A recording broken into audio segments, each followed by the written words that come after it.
의의 기초를 말씀하시는 이 바울 사도는 서두에서 자신의 소원을 말합니다. 그 소원은 자기 형제와 골육의 친척이 하나님의 약속 안에서 예배자로 사는 것이었습니다. 누구에게나 다 소원과 소망은 있습니다. 바울 사도도 사도된 그 바울 사도도 우리와 마찬가지로 연약한 육신을 입고 있는 사람이었고 그가 하지 못하는 그런 일들도 많이 있었습니다. 그래서 그에게도 소원이 있었던 것입니다. 그에게 있어서 가장 큰 소원은 바로 친척 골육들이 예수 안에서 예수의 이름으로 예수를 즐거워하면서 세상을 사는 그런 모습들을 보는 것이 그의 소원이었다라는 것입니다. 로마서는 1장에서부터 16장까지 있다라고 그랬어요. 그래서 1장부터 3장 20절까지 말씀을 통해서는 불의한 인간들에 대해서 기록을 해주고 있고 3장 21절에서부터 11장까지 해서는 하나님의 의에 대해서 설명을 해주고 있습니다. 그리고 12장에서부터 16장까지 해서는 성도 생활에 대한 교훈을 해주고 있습니다. 그래서 성도가 교회 생활을 어떻게 해야 하는가, 그리고 성도가 사회생활은 또 어떻게 해야 하는가, 그리고 성도가 신앙생활은 또 어떻게 해야 하는가, 이런 말씀들을 아주 낱낱이 설명해 주심으로 인해서 성도의 본분을 잊지 않고 세상을 믿음으로 살아야 함을 우리들에게 교훈하고 계시는 말씀이 바로 이 로마서의 말씀이다 라고 여러분들에게 말씀을 드렸습니다. 그래서 최종적인 교훈을 하시면서 로마서 16장 말씀을 보면 로마 교회의 사도 바울이 교역자들을 추천을 하는데 로마 교회가 하나님의 뜻을 따라서 부흥 성장해 가기 위해서는 섬겨야 할 자가 누구이고 또 경계해야 할 자가 누구인가를 분명하게 밝혀주고 있어요. 그래서 우리가 많은 리더들이 있고 지도자들이 있고 목사님들이 계시고 또 교회 안에 섬겨야 할 그런 직분자들, 중책자들이 많이 있습니다만은 모두가 다 하나님 앞에 기쁨이 되지는 못하더라. 그래서 주의할 사람이 있고 또 경계할 사람이 있으며 또 그를 부모님처럼 내 몸처럼 보호자처럼 이렇게 섬겨야 하고 보호를 해야 할 사람들이 있더라. 이것을 우리들에게 분명히 로마서 16장 마지막 장을 통해서 사도 바울이 밝혀주고 있는 것을 볼 수가 있어요. 우리는 신앙생활하면서 하나님의 사람들로 많은 사람들에게 유익을 줄 수 있는 그런 사람들이 되어야 할 줄로 믿습니다. 우리는 이 살아있는 이 꽃들과 같은 사람들이 우리는 예수 그리스도로 접붙임을 받은 이후부터는 새로운 생명을 공급받으면서 우리가 세상을 살아가는 살아있는 꽃들이에요. 그렇기 때문에 이 꽃은 뿌리를 내리고 또 이 꽃은 줄기를 뻗으면서 꽃을 피우고 향기를 내고 열매를 맺는 그런 순기능을 할 수 있는 그런 힘이 있어요. 왜? 살아있기 때문에 그렇다는 거예요. 그런데 살아있지 못한 꽃들이 있어요. 이것을 우리는 조화라고 그러죠. 이 세상에서 살고 있는 모든 사람들이 다 꽃으로 살고 있는데 어떤 이는 살아있는 꽃으로 살고 있고 어떤 이는 조화로 살고 있더라는 거예요. 오늘 우리 나눔과 섬김교회 이 자리에서 하나님께 예배자로 경배를 드리는 오늘 여러분들은 모두가 다 생화로 살아있는 꽃들로 부족함이 없으시기를 예수님의 이름으로 축원합니다. 조화로 살지 말라는 거예요. 향기도 없고 뿌리도 없고 생명력도 없는 그런 조화, 일회용으로 한 번 쓰고 그냥 버려지는 그런 조화, 그런 조화가 되지 말고 주님 오실 때까지 깊게 뿌리를 내리고 주님 앞에서 아름다운 꽃을 피우고 줄기를 피워서 많은 사람들에게 녹시유를 공급해주고 깨끗한 공기, 산소를 공급해주고 유익함을 공급해주면서 상대방을 살려내고 그러면서 열매도 많이 맺으면서 사는 그런 살아있는 꽃, 그런 꽃들로 우리는 부족함이 없어야 되겠다라는 거예요. 그래서 이 로마서 16장 말씀을 마무리 지으면서 사도 바울이 이 로마 교회의 성도들에게 어떻게 교육자들을 섬기고 지도자들을 섬겨야 할 것인가를 교훈해 주면서 로마서를 정리를 해주고 있는 것을 보게 되는 것입니다. 그래서 오늘 본문의 말씀은 바로 하나님의 의에 대한 내용으로 사도 바울이 말씀을 전개해 가고 있는 그 과정 속에서 이 9장의 말씀의 내용은 뭐냐? 하나님의 의의 기초가 무엇인가를 우리에게 가르쳐주고 있습니다. 그래서 오늘 본문이 1장에서부터 33장까지 있는데 1장에서부터 23장까지에서는 하나님의 의의 기초는 바로 약속의 말씀에 근거를 하고 있더라. 하나님의 말씀이 약속의 말씀으로 근거되어져 있는 부분들이 있고 예언의 말씀으로 근거되어져 있는 부분들이 있어요. 그래서 오늘 본문 33절까지 이 내용 중에 1장 1절에서부터 23절에서는 약속의 말씀에 근거되어 있음을 우리에게 가르쳐주고 있고, 그리고 24절에서부터 33절까지에서는 바로 예언에 대한 말씀, 예언의 말씀에 하나님의 의의 기초가 있더라. 이렇게 두 가지를 우리에게 분명히 설명을 해주고 있는 것을 볼 수가 있습니다. 그렇다면 첫째로 하나님의 의는 약속의 말씀대로 이루어진다라는 말씀이에요. 그 한 예로 오늘 보면 아브라함을 예로 들어서 아브라함과의 약속을 이루시는 하나님을 보게 됩니다. 7절 말씀을 보면 또한 아브라함의 씨가 다 그의 자녀가 아니라 오직 이삭으로부터 난 자라야 내 씨라 불리리라 하셨으니 라고 말씀하고 있는 것을 보게 됩니다. 아브라함에게는 여종 하갈에게서 난 85세 때 난 이스마엘이라는 그런 아들이 있었습니다. 이 이스마엘은 약속의 자녀가 아니었습니다. 하나님께서 75세 때 아브라함을 부르시고 약속을 했어요. 그 약속이 이루어질 때까지 아브라함은 지구력을 가지고 인내심을 가지고 하나님의 말씀을 붙잡고 최선의 삶을 살아야 했던 거예요. 그런데 그렇지 못했어요. 그래서 85세 때에 아내 사라의 몸종인 이 하갈에게서 이 아들을 낳습니다. 그렇기 때문에 이 이스마엘이라는 이 아들은 약속의 자녀가 아니었고 하나님을 불신한 불신의 자녀였고 인내심도 없고 참을성도 없어 불안한 욕심으로부터 나온 하나님의 뜻으로 난 자가 아니라 사람의 뜻으로 난 자였던 것이었습니다. 그렇습니다.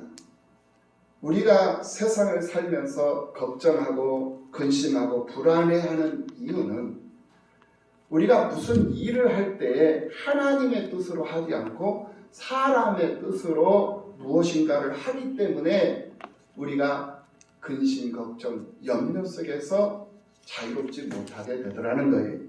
그래서 오늘 본문 8절 말씀에서 곧 육신의 자녀가 하나님의 자녀가 아니요 오직 약속의 자녀가 씨로 여기심을 받느니라 라고 하고 있는 말씀을 볼 수가 있죠.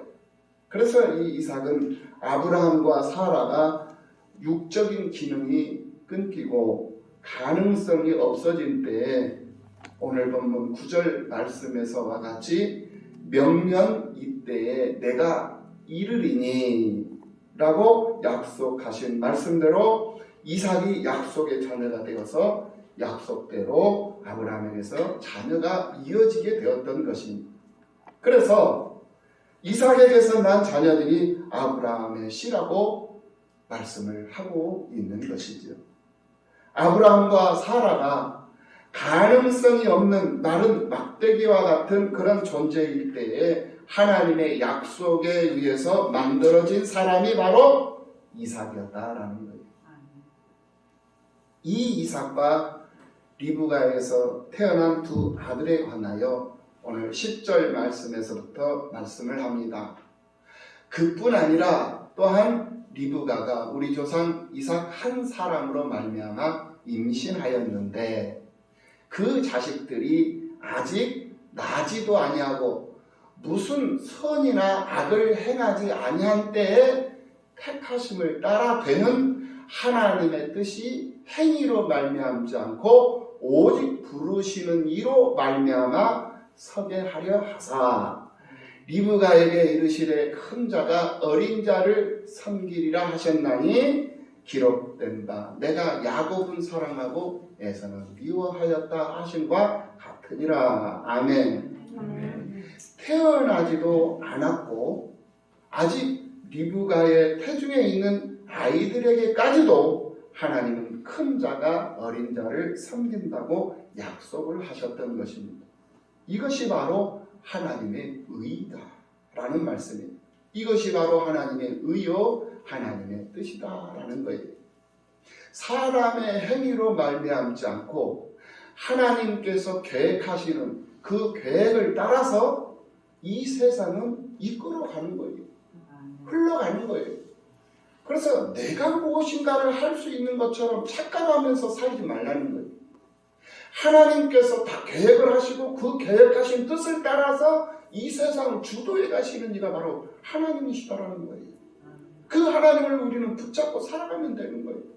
그 하나님 바라보고 그 하나님 이끄시는 대로 순종하고 복종하면서 가면 하나님이 그 삶 속에서 책임져 주시고 하나님이 그 삶 속에 깊이 개입하셔서 내가 해야 할 일들이 무엇인가를 하나님은 이미 알고 계시기 때문에 내가 위험한 가운데 처하지 못하도록 하나님이 막아주시고 내가 성공적인 삶을 살아갈 수 있도록 하나님이 내 길을 열어주시고 나보다 더 한도 앞에 서서 나를 이끌어주시고 나쁜 것은 다 제거시켜 주시고 좋은 것은 다 취할 수 있도록 누릴 수 있도록 이렇게 하나님이 내 삶 속에 오셔서 일하며 살더라는 거예요. 우리는 그 일하시는 하나님 나를 위해서 일하시고 수고하시고 땀 흘리시는 그 하나님을 위해서 그 하나님을 기뻐하고 그 하나님을 위해서 노래하며 그 하나님 앞에 충성하는 삶을 살면 되는 거예요. 하나님께 맡기라는 겁니다. 이것이 바로 하나님의 뜻이고 하나님께서 약속하신 말씀대로 이루어지는 우리들의 삶이에요. 하나님께서 이미 태어나지도 않은 태 속에 이미 잉태되어져 있는 그 자녀들 큰 자인 형 에사가 동생 어린 자인 야곱을 섬길 것이다 라고 약속한 대로 그렇게 돼버리잖아요. 에서가 팥죽 한 그릇에 야곱에다가 장적권을 팔아가지고 에서가 야곱을 섬기는 게 아니에요. 이미 하나님께서 그렇게 작정하신 대로 그 작정하신 뜻을 이루시기 위해서 하나님께서 전개해 가시는 거예요. 그 전개해 가는 과정 속에서의 보여지고 나타나는 한 표면적인 거예요.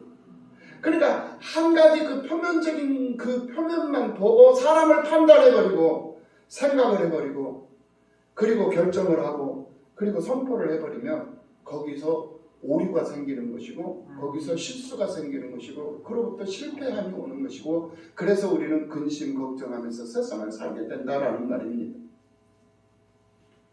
이것은 이미 하나님께서 야곱과 에서가 모친 이 리브가의 태중에 있을 때 이미 야곱은 사랑하고 에서는 미워한 결과였다라는 이것은 이들이 선을 행하거나 악을 행해서가 아니라 또한 이들이 하나님을 찾거나 하나님을 찾지 한 것도 아니라 오직 부르시는 이로 말미암아 된 것이다 이 말씀입니다. 아멘.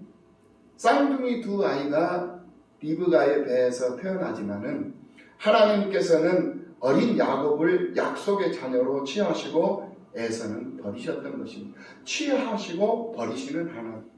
사람의 행위로부터 나오는 결과가 아니라 하나님의 약속의 말씀을 근거로 해서 취할 것은 취하고 버릴 것은 버리시더라는 거예요.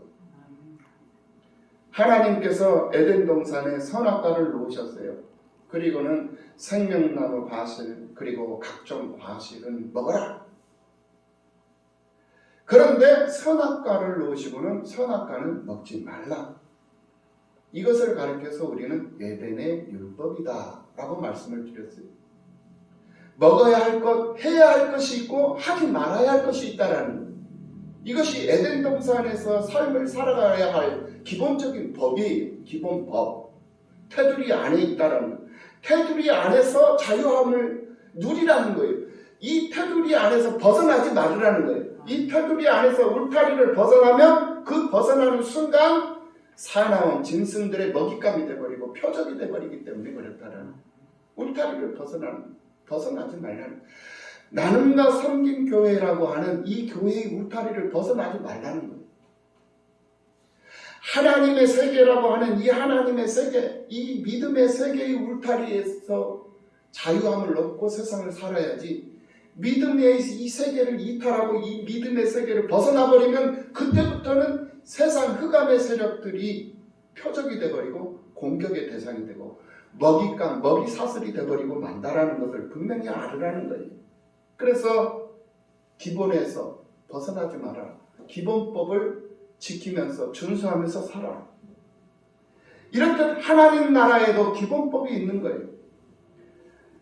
그리고 우리가 살고 있는 이 세상에도 기본법이 있어요. 우리 대한민국에서도 국민의 4대 의무가 바로 국민의 기본법이에요. 우리 국민의 4대 의무가 뭡니까? 국방의 의무가 있고 교육의 의무가 있고 납세의 의무가 있고 근로의 의무가 있죠. 이 의무를 준수해야 대한민국 국민의 한 사람으로서의 삶을 살아갈 수 있는 거예요. 그런데 이 네 가지 기본적인 법률을 지키지 않고 자기 마음대로 탈세를 하고 살아버리고 국방의 의무를 준수하지 않고 살아버리고 교육에 참여하지도 않고 근로하지도 않고 일하지도 않고 이 세상을 살려고 한다면 그 사람이 제대로 된 삶을 살아갈 수 있겠어요? 그 사람은 제대로 된 삶을 살 수가 없어요. 신용불량자가 되든지 아니면은 어떤 부작용을 가지고 온전치 못한 그런 인생을 살아갈 수밖에 없는 존재가 되어버리는 거예요. 이 세상에서도 그러는데 하나님 나라 백성으로서 이 세상에 와 살고 있는 하나님 나라 백성들도 마찬가지다는 정해져 있는 기본법을 지키지 않고 그 법에서 벗어나온 삶을 살아버리면 그 사람은 하나님의 은혜를 입을 수가 없어요. 그러니까 하나님께서 우리에게 제시해 주신 그 하나님의 뜻이 무엇이고 그 하나님의 약속의 말씀이 무엇인가를 우리가 늘 분별하고 늘 귀담아 듣고 마음판에 새기면서 내게 주어진 삶의 현장 속에서 그 말씀을 내 삶에 적용을 하기 위해서 힘쓰고 노력하면서 그게 잘 안 될 때는 기도하고 그게 잘 될 때는 찬양하면서 세상을 살아가는 거예요. 이것이 바로 하나님의 은혜를 입고 하나님을 감동시키고 세상을 변화시킬 수 있는 믿음의 사람들의 모습이다라는 거예요. 할렐루야. 하나님의 은혜를 입고 하나님의 뜻을 따라 세상을 살아가는 오늘 우리들의 기본이 무엇인가? 로마서 12장 1절 말씀을 보면은 그러므로 형제들아 내가 하나님의 모든 자비하심으로 너희를 권하노니 너희 몸을 하나님이 기뻐하시는 거룩한 산 제물로 드리라. 이는 너희가 드릴 영적 예배니라 라고 말씀을 하고 있습니다. 우리의 몸을 하나님이 기뻐하시는 거룩한 산 제물로 드리라 이것입니다. 이것이 우리가 하나님께 드리는 영적 예배예요.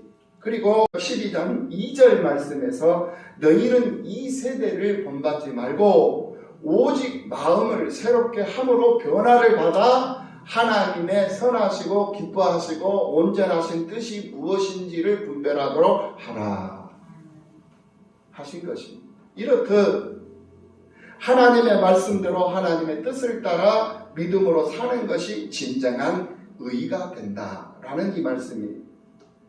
그러면서 리브가와의 약속을 이루어 주신 하나님을 10절에서 13절까지 말씀을 통해서 우리에게 보여주고 모세와의 약속을 이루어 주신 하나님을 14절에서 18절까지 말씀을 통해서 또 보여주고 토기장이의 비유로 하나님의 주권적 능력을 설명해 주신 이 사도 바울은 이제 두 번째로 하나님의 의의 기초는 예언의 말씀에 그 기초를 두고 있다 라고 말씀을 하고 있는 것을 우리가 보게 됩니다. 하나님의 절대 주권 속에 하나님의 계획이 있음을 인정하고 하나님의 뜻을 따라 살아야 함을 오늘 우리들에게 말씀해주고 있다라는 거예요. 그러면서 호세아의 예언대로 하나님은 이방을 구원하여 그들이 살아계신 하나님의 아들이라 일컬음을 받게 해 주셨던 것을 보게 됩니다. 이방 사람들의 행위로 하나님이 그들을 구원한 것이 아니었다라는 거예요. 예언의 말씀을 근거로 해서 그 말씀대로 하나님께서 이루어 주셨다는 거예요. 그러니까 하나님은 당신이 언약하시고 약속하시고 그리고 예언하신 그 예언대로 하나님은 반드시 이루어 주시는 하나님이시다 라는 사실을 이 성경 말씀으로 분명히 우리에게 밝혀주고 있어요. 또한 이사야의 예언대로 이스라엘 선민 중에 남은 자만 구원받도록 씨를 남겨두겠다라고 하신 대로 예수 그리스도께서 이스라엘의 남은 씨가 되셔서 남은 자들을 구원하신다라는 이 사실을 예언케 하셨고 그 예언된 대로 700년 후에 그 예언된 대로 예언이 성취되는 것을 우리가 보게 되는 것이죠. 우리는 하나님의 자녀요 하나님의 백성들입니다. 동의하시죠? 네. 그러므로 우리는 하나님의 약속의 말씀을 믿고 의지하면서 살아야 하는 그런 존재들이에요. 하나님의 절대 주권 속에는 반드시 계획이 있기 때문입니다. 하나님의 계획을 깨닫고 인정한 자들의 특징이 있어요. 그 특징을 여러분들에게 말씀을 드린다면 먼저 사무엘의 특징입니다. 사무엘상 2장 11절 말씀을 보면은 엘가나는 라마의 자기 집으로 돌아가고 그 아이는 제사장 엘리 앞에서 여호와를 섬기니라 라고 말씀하고 있는 것을 보게 됩니다. 하나님의 계획을 인정하고 따른 이 어린 사무엘은 엘리 제사장 앞에서 하나님을 섬기더라는 거예요. 그러니까 하나님의 계획을 알고 있는 사람은 하나님을 섬기는 일을 절대 뒤로 미루지 않아요. 그리고 하나님을 섬기는 일을 우선하면서 세상을 살아요. 이 어린아이가 하나님의 뜻을 알고 있기 때문에 다른 사람들은 다 자기 집으로 돌아갔지만은 이 아이 사무엘만큼은 자기 집으로 가지 않냐고 제사장 엘리 앞에서 하나님을 섬기더라는 거예요. 이것이 하나님의 계획을 아는 사람, 하나님의 뜻을 알고 하나님의 말씀을 기억하고 그 말씀을 읊조리면서 그 말씀대로 행하면서 살고자 하는 믿음의 신념을 가지고 있는 사람들의 모습이다라는 거예요. 다윗 왕도 그렇습니다. 역대상 29장 14절 말씀에서 나와 내 백성이 무엇이기에 이처럼 즐거운 마음으로 드릴 힘이 있었나이까. 모든 것이 주께로 말미암아 싸우니 우리가 주의 손에서 받은 것으로 주께 드렸을 뿐이니이다 라고 하면서 하나님 앞에 감사의 예물을 즐거움으로 드리는 이 다윗의 모습을 우리가 보게 됩니다. 하나님 앞에 예배를 드리고 하나님 섬기는 일이 삶이요, 하나님 앞에 감사의 예물을 드리고 하나님을 노래하면서 사는 그 삶이 오늘 우리 하나님의 은혜를 듬뿍 입고 하나님의 기적 속 주인공으로 세상을 살아가는, 하나님을 감동시키면서 세상을 변화시키면서 세상을 살아가는 그런 오늘 우리들의 모습입니다. 그런 모습이 여러분들의 모습이 되시기를 예수님의 이름으로 축원합니다. 욥도 마찬가지입니다. 욥기서 42장 5절 이하 6절 말씀에서 욥이 고백을 합니다. 내가 주께 대하여 귀로 듣기만 하였사오니 이제는 눈으로 주옵나이다. 그러므로 내가 스스로 거두어드리고 티끌과 제 가운데서 회개하나이다. 자신의 나약함과 무지함, 자신의 연약함, 부족함을 하나님 앞에 회개합니다. 귀로만 들었어요. 그런데 이제는 내가 눈으로 보게 되어서 하나님 앞에 기뻐하고 하나님 앞에 자신의 잘못됨을, 자신의 나약함을 회개하며 용서를 구하는 이 욥의 모습을 우리가 보게 된다라는 말이에요.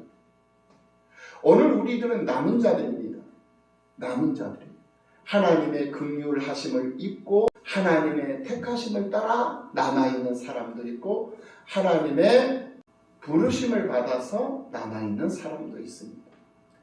어떤 형태로든 오늘 우리들은 분명히 남은 자들이 세상에서 남아있는 자들이다 이 말이에요. 그래서 우리는 하나님의 약속의 말씀과 예언의 이 말씀들을 의지하며 그 말씀을 따라 살아야 할 의무가 있는 사람들이에요. 왜? 남은 자들이기 때문에. 그래야만이 그 남은 자들이 싹을 돋고 줄기를 피고 꽃을 피우고 열매를 맺더라는 거예요. 예수님께서 누가복음 5장 4절 말씀에서 말씀을 마치시고 시몬에게 말씀을 하십니다. 야, 깊은 데로 가서 그물을 내려서 고기를 잡으라. 시몬이 대답하여 이르되 선생님, 우리들이 밤이 새도록 수고하였을 때 잡은 것이 없지만은 말씀에 의지하여 내가 그물을 내리리이다 하고 그렇게 하니 고기 잡은 것이 힘이 많아 그물이 찢어지는지라 그랬습니다. 베드로는 예수님의 말씀 앞에서 자기 생각, 자기 방법, 자기 경험, 자기 고집, 자기 수준, 자기 기준을 다 내려놓았어요. 얼마나 베드로가 평생을 고기잡이 어부로 갈릴리 바다를 휘어잡고 다녔던 그런 뼈대 있는 어부의 집안이에요. 어부의 가문이에요. 바닷물이 흐름을 알고 있는, 고기의 흐름을 읽고 있는 그런 아주 수준 있는 어부였어요. 비록 배운 것은 없지만 물고기 잡는 것만큼은 그 누구 타의 추종을 불허했던 그런 존재가, 그런 인간이 바로 이 베드로라는 인간이었어요. 그런데 밤이 새도록 고기 한 마리를 못 잡았어요. 예수님께서 말씀하시고 예수님께서 오셔서 말씀하시고 베드로에게 너 저 깊은 곳에 가서 그물을 내려라 라고 하니까 내가 밤새도록 해서 한 마리도 못 잡았지만 알겠습니다. 주님께서 말씀하시면 내가 그렇게 하겠습니다 라고 자기 모든 경험, 지식, 모든 거 다 내려놓고 주님께서 말씀하신 대로 그물 가지고 가서 깊은 데로 가서 그물 던졌어요. 그리고는 그 던진 그물을 다시 끄집어 올리는데 세상에 그물이 찢어질 정도로 고기가 많이 잡혀 올라오더라는 거예요. 본인이 원하는 대로, 본인이 행하는 대로 하지 않았다라는 거예요. 본인이 생각하는 대로, 본인이 경험했던 대로 하지 않았다라는 거예요. 본인의 기준으로 행동하지 않았어요. 하나님의 말씀 앞에서 다 내려놓고 순종했어요. 받아들였어요. 이것이 믿음인 줄로 믿습니다. 삶의 현장에서, 사업장에서, 복음 앞에서, 강단 앞에서 본인의 경험도, 본인의 생각도, 본인의 기준도 하나님 말씀 앞에 다 내려놓으면 되는 거예요.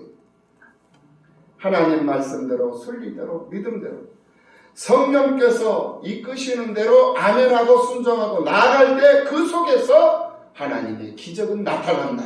아멘. 그런 하나님의 기적 속 주인공들로 부족함이 없는 오늘 모두가 다 되시기를 예수님의 이름으로 축원합니다.